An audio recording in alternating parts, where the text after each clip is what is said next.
La somme théologique de saint Thomas d'Aquin, première partie, traité sur la très sainte Trinité, question 43, article 5. Le Fils peut-il être envoyé invisiblement? Il est écrit de la sagesse divine, « Envoyez là du ciel votre sanctuaire et du trône de votre grandeur. » Sagesse, chapitre 9, verset 10. Sommaire.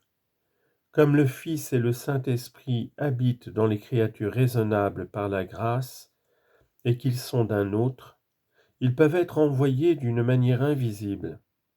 Mais le Père ne peut l'être, bien qu'il habite dans les âmes, ainsi que toute la Trinité.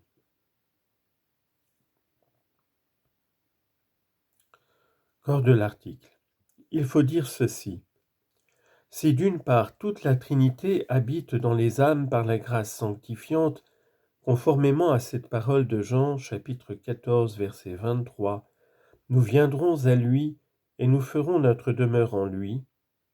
D'une autre part, les personnes divines sont envoyées par la grâce quand elles habitent d'une nouvelle manière dans les créatures raisonnables et qu'elles tirent leur origine d'une autre personne. Or le Fils et le Saint-Esprit habitent dans les créatures par la grâce, et tous deux ont un principe d'origine. Ils peuvent donc être envoyés. Mais si le Père habite dans les âmes, il n'est pas d'un autre, la mission ne peut donc lui convenir. Première objection. La personne divine est envoyée d'une manière invisible pour donner la grâce.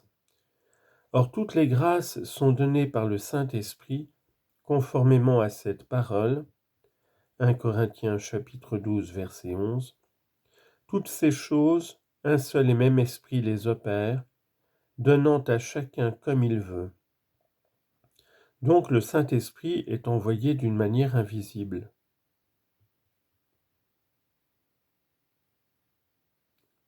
Je crois qu'il doit y avoir une erreur. Donc ça doit être le Fils, il doit y avoir une coquille.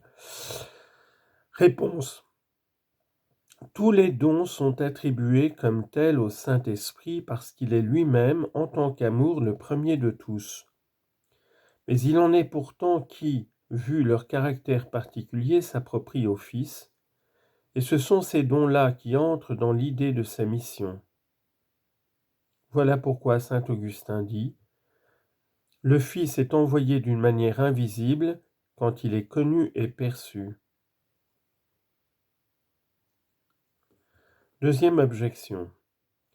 La mission des personnes divines s'opère par la grâce sanctifiante comme nous l'avons vu. Or, les dons qui perfectionnent l'intelligence n'appartiennent point à la grâce sanctifiante, car on peut les avoir sans la charité, ainsi que saint Paul nous le fait comprendre. Dans la première épître aux Corinthiens, chapitre 13, verset 2, « Si j'ai le don de prophétie, et pénètre tous les mystères, et possède toute la science, et si j'ai toute foi, de sorte que je transporte les montagnes, si je n'ai pas la charité, je ne suis rien. » Puis donc que le Fils procède comme verbe de l'intelligence, il ne peut recevoir de mission invisible. Réponse. La grâce rend l'âme conforme à Dieu. Lors donc que l'âme est devenue semblable à la personne divine par la grâce, alors, mais alors seulement, la personne divine lui est envoyée. Or, puisque le Saint-Esprit est amour, l'âme lui est assimilée par la charité, cette vertu surnaturelle entre donc intellectuellement dans la mission du Saint-Esprit. Quant au Fils, il est le Verbe, et le Verbe produisant l'amour par spiration. Nous entendons, dit saint Augustin, nous entendons par le Verbe la connaissance jointe à l'amour.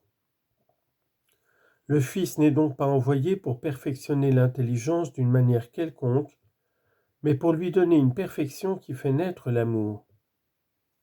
De là, le maître des sentences dit, Jean chapitre 6, verset 45,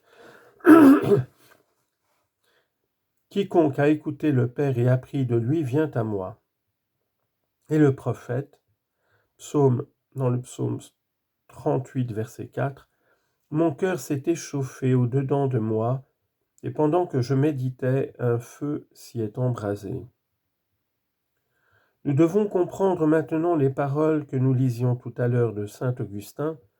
Le Fils est envoyé d'une manière invisible quand il est connu et perçu. Le dernier participe dit plus que le premier. Percevoir énonce une connaissance en quelque sorte expérimentale. De même, le mot sagesse implique l'idée de science et de saveur. Et l'Esprit Saint, dit le livre de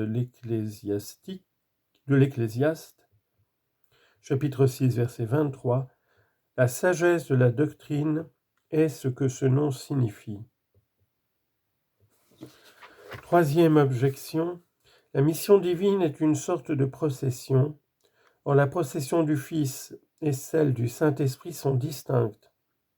Donc leur mission se distinguerait pareillement s'ils étaient envoyés tous les deux. Donc l'une ou l'autre de ces missions serait inutile, puisqu'une seule suffit pour sanctifier les créatures. Réponse. Comme nous l'avons dit, la mission emporte dans la personne envoyée la procession d'origine et l'habitation par la grâce. Or, si nous nous plaçons au point de vue de l'origine, la mission du Fils se distinguera de la mission du Saint-Esprit, comme la génération se distingue de la procession. Si au contraire nous partons du séjour de la grâce dans les âmes, ces deux missions seront une dans l'idée de la grâce, mais elles se distingueront dans leurs effets, c'est-à-dire dans l'illumination de l'intelligence et dans l'embrasement de la volonté. De même donc que le Fils ne peut être séparé du Saint-Esprit, de même leurs missions ne peuvent être l'une sans l'autre, car elles emportent toutes les deux la grâce sanctifiante.